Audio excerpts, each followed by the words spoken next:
కాకినాడ జిల్లా కిర్లంపూడి మండలం సోమవారం వద్ద కారు బీభత్సం సృష్టించింది. అదుపు తప్పి బస్ స్టాప్లో వేచి ఉన్న ప్రయాణికులపైకి దూసుకెళ్లింది. కారు 2 మోటార్ సైకిల్ను ఒక రిక్షాను ఢీకొట్టింది. ఘటనలో 3 అక్కడికక్కడే మృతి చెందగా మరో 3కి తీవ్ర గాయాలయ్యాయి. మృతులను సోమవారంకు చెందిన కొండబాబు, ఆనందరావు, కాళేశ్వరానికి చెందిన రాజాగా గుర్తించారు. అన్నవరంలో పెళ్లి ముగించుకొని కారులో జగ్గంపేట తిరిగి వెళ్తుండగా ఫ్రంట్ టైర్ పేలడంతో అదుపు తప్పడంతో ప్రమాదం జరిగింది. క్షతగాత్రులను ఆసుపత్రికి తరలించారు. ఇక స్పాట్ను ఎమ్మెల్యే జ్యోతుల నెహ్రూ పరిశీలించి ప్రమాద వివరాలు అడిగి తెలుసుకున్నారు. గాయాలైన వారికి మెరుగైన వైద్యం అందించాలని అధికారులను ఆదేశించారు.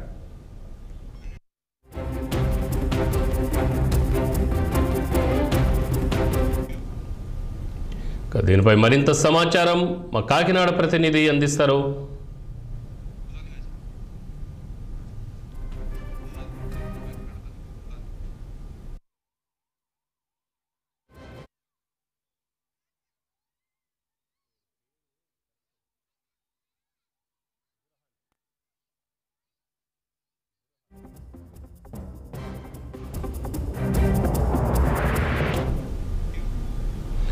దీనిపై మరింత సమాచారం మా కాకినాడ ప్రతినిధి దుర్హాని అందిస్తారు.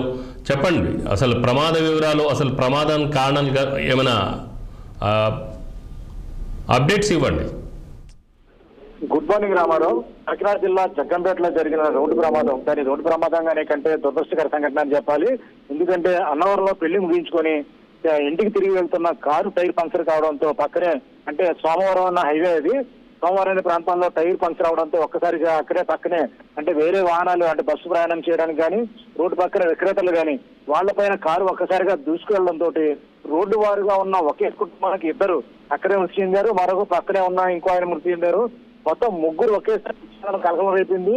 అలాగే అక్కడే బస్సు కోసం ఎదురుస్తున్న మరికొంతమందికి తీవ్ర గాయాలైనట్టు తెలుస్తుంది. మరి 2 పరిస్థితి చాలా ఆందోళనకరంగా ఉంది. మొత్తం మీద 7 అయితే కనుక అంబులెన్స్ లో తరలించారు ఆసుపత్రికి. ఇక్కడ చూసుకుంటే కనుక ప్రస్తుతం అయితే అక్కడ జగ్గంపేట ఎమ్మెల్యే జ్యోతుల నెహ్రూ పూర్తిగా పరిస్థితిని బాధితుల సంబంధించే కార్యక్రమాల్లో పాల్గొంటున్నారు. వాస్తవంగా చూసుకుంటే ఈ సంఘటన వివరాలు పరికించుకుంటే కనుక అన్నవరం నుంచి, అంటే రాత్రి పెళ్లి ముగించుకొని తిరిగి వస్తుండగా ఉదయం 7:30 సమయంలో ఈ రహదారి ఏదైతే ఉందో జాతీయ రహదారి దానిపైన వస్తుండగా టైర్ సోమవారం అనే ప్రాంతానికి వచ్చేసరికి ఆ కారు టైర్ ఒక్కసారిగా పంక్చర్ అయ్యింది. దాంతో ఈ తేరుకునే లోపే, అంటే కారులో సుమారు 5 ఉన్నట్టుగా తెలుస్తుంది. వారు ఎవరికి గాయాలు కాకుండా స్టీరింగ్ అదుపు తప్పడంతో ఒక్కసారిగా కారు టైర్ పేలడంతో జనాల పైన దూసుకు వెళ్ళింది. దీంతో అక్కడ స్థానికంగా భయానక వాతావరణం నెలకొందని చెప్పాలి. ఎలక్ట్రిక్ పోలు, అలాగే పక్కన షాపులు ఢీకొట్టిన ఈ సంఘటన చూస్తే మాత్రం చాలా దారుణంగానే ఉందని చెప్పాలి. ఇందులో తప్పుల గురించే కంటే ముఖ్యంగా 3 ప్రాణాల స్పాట్ లోనే కోల్పోవడం, అలాగే మరో 3 ఆందోళనకర పరిస్థితుల్లో ఉండడం మాత్రం తీవ్రంగా కలిచివేసే అంశంగా చెప్పుకోవాలి. ఎటు చూసినా సరే, అంటే పోలీసులు జాతీయ రహదారిపై కానీ ఇతర రహదారి భద్రతా వారోత్సవాలంటూ చాలా సార్లు ఎన్ని జాగ్రత్తలు తీసుకున్నా సరే ఈ రోడ్డుపై జరుగుతున్న ప్రమాదాలు చూస్తుంటే ముఖ్యంగా యాక్సిడెంట్లు మాత్రం చాలా బాధాకరంగా ఉందని చెప్పాలి. ఎటు చూసినా సరే వాహనాలు, అంటే నియంత్రణ కోల్పోవడం వల్ల జరుగుతున్నాయా, లేకపోతే వాహనాల లైఫ్ ముగిసిపోయో టైర్లు బాగాలే పరిశీలన జరగకపోవడం జరుగుతున్నది మాత్రం ఈ ఆందోళన కలిగించే విషయం. ఎందుకంటే ఒక కారు బయటకు వచ్చిన కారు కానీ బస్సు కానీ పూర్తిగా ఫిట్ గా ఉంటేనే ఇవన్నీ ప్రయాణాలు చేయాలి. ఈ ఫిట్నెస్ పరిస్థితి చేయకపోవడం కూడా ఈ దురాగతాలకి, దుర్మార్గాలకు కూడా కారణమవుతుంది.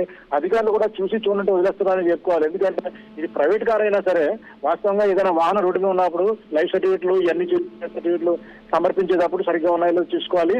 ఇటువంటి క్రమంలో ఈ కారు అన్నవరం పెళ్లికి వెళ్తున్న క్రమంలో, అంటే తిరిగి వస్తున్న క్రమంలో జరిగిన యాక్సిడెంట్ కాబట్టి ఈ ఒక్క యాక్సిడెంట్ ని కేవలం ఈ వంకనే కాకుండా మొత్తం జరుగుతున్న ఈ గత కొద్ది రోజులుగా జరుగుతున్న అంటే వరుసగా ప్రాణాలు కోల్పోతున్న ఘటనలే మనకు కనిపిస్తున్నాయి.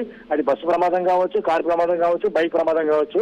ఏదైనా సరే రోడ్ యాక్సిడెంట్ జరుగుతుందంటే ముఖ్యంగా వాహనాలు సరిగ్గా లేకపోవడం కానీ డ్రైవర్ తప్పిదంగా జరుగుతూ ఉంటాయి.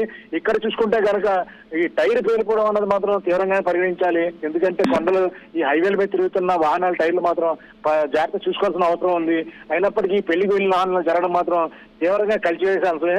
అక్కడ జ్యోతుల నెహ్రూ, అంటే ఎమ్మెల్యే జ్యోతుల నెహ్రూ అక్కడే ఉండి మొత్తం బాధితులందరినీ 7 అంబులెన్స్ లో ఆసుపత్రికి తరలించారు. మిగిలిన వాళ్ళ పరిస్థితి మాత్రం చూస్తున్నారు. ఎందుకంటే ఎవరైతే ఈ పెళ్లికి వెళ్లారో వాళ్ళది జ్యోతుల నెహ్రూ గ్రామం, ఎరిపాక గ్రామం చెందిన వారని తెలుస్తుంది.